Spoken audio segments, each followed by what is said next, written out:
Maithili express.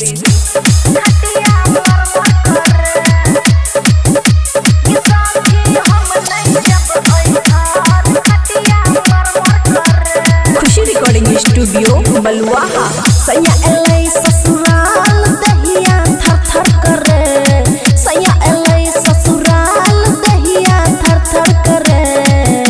कि दैया कि सखी हम नहीं जब ओई घर खटिया चर चर करे।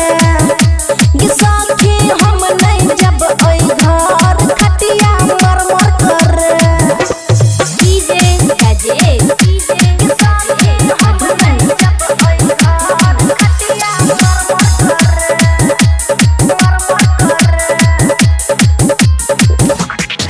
सैया हमर जवान छै, 16 के हमर उमरिया।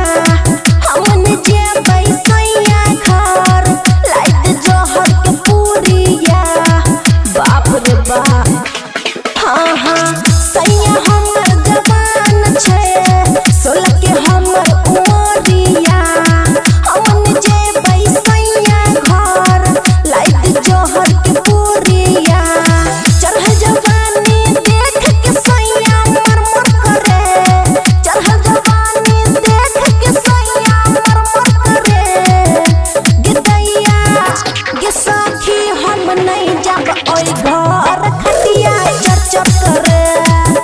गे सखी हम नहीं जब ओई घर खटिया मर मर करे। डीजे गजे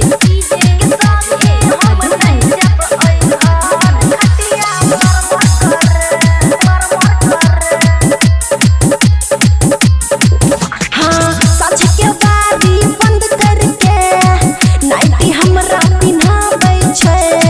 प्यार करे के पहले जैसा नया वैरायटी सिखाबै छै।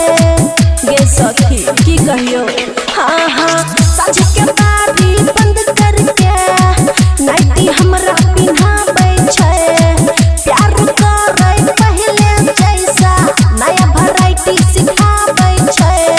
प्यार करैले आमन की हर बर करे, प्यार करैले आमन की हर बर करे।